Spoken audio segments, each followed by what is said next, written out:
It's a joyous day to over 55 mothers in the province of KwaZulu-Natal who gave birth on their New Year's Day. We'll speak to the MEC of Health in KwaZulu-Natal, Mshiyeni, who will briefly tell us about the plans of the province of KwaZulu-Natal to try and assist these mothers. MEC, thank you very much for your time. Briefly about the joyous day to these mothers to receive the birth certificates, to receive the SASSA grants during this time. No, thank you very much, and thank you for coming with us. Indeed, it is a joyous day today to about 55 mothers in the rest of the province, or it was to 55 mothers around 9 o'clock. Numbers have gone up so far, but we are still talking to that 55. We decided as a social cluster that we are going to be visiting this facility. Myself, MEC for Department of Social Development, together with SASSA and Home Affairs. And the intention of all of us coming here is so that we actually indicate to communities that when you come to our facilities, it is actually possible to get a full service. So when the mothers, today's mothers leave, they would have received their own, the birth certificates of their babies. They would have also received their appointment letters from SASSA if they qualify. And what is good about that is that then it means mothers, once they leave the facility, they don't have to go and stand in long queues, both at the SASSA offices and at Home Affairs. So we are saying to communities, we really do provide a full service as this particular government, and we say to those mothers that are still going to be coming to our facilities, please be aware that there is that kind of a service, and when you come, bring your ID, because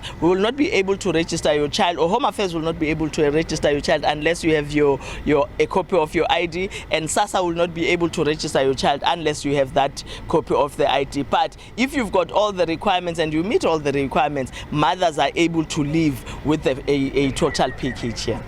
The other concern, MEC, is that the ambulances in the province of KwaZulu-Natal, it seems as if there are those people that are abusing ambulances, of which it's something that affects your service. Well, let's start by saying that we are struggling with our fleet generally as a province. Our fleet, although we try to increase it on an annual basis, but because of our financial constraints, we are not able to increase it to the level that we need to increase it to, which then makes it difficult for us to be able to capture the response times as indicated or according to the norms, which, then it becomes such a dilemma and such a demonic thing, really, where you have some, and I want to say some because it's not all of them, some people or some drivers of our ambulances who decide to utilize our ambulances for other services. Yesterday, the Premier received a complaint that was saying there is an ambulance that is parked in front of a tavern, and that ambulance had been there for a number of hours. And fortunately, that person who complained was able to give Premier the details, and were able to follow up and see who was actually driving, which ambulance it was firstly, and who was driving that particular ambulance. And that's our preliminary investigation. But the day before that, the provincial secretary of the ANC, Mtubatuba, sent me a video where an ambulance of the Department of Health was parked in front of a builder or a warehouse store, and was being utilized to deliver or to move building materials. And because that video actually had the registration, we were able to find out that ambulance actually comes from Ugu district. Now, can you imagine someone takes a whole ambulance, takes it out of their district and brings it to eThekwini, and still to utilize that ambulance for things that are not meant to be utilized for. So we have started on our preliminary investigations, and we are working on it, and those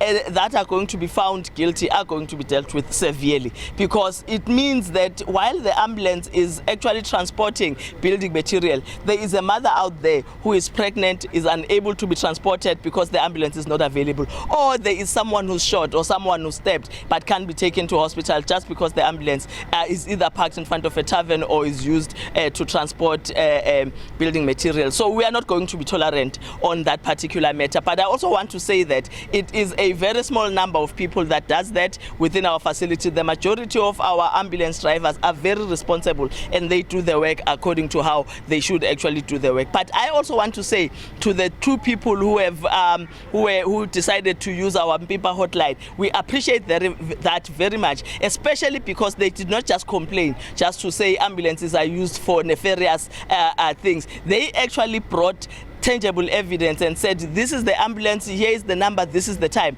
that the ambulance was, which then made it easy for us to be able to track that down. And I'm calling on community members, other community members, to also do the same. Should you see an ambulance or a vehicle of the Department of Health not being utilized, particularly an ambulance though, not being utilized for services that it's supposed to, please do not be ashamed to tell us. We will not be telling anyone who is the one who reported, but we will act on those actions. Thank you very much, MEC, for your time. Thank you very much. There was the MEC of Health in KwaZulu-Natal telling us in relation to the mothers that gave birth in the province, also the concern in the province of KwaZulu-Natal around the abuse of ambulances.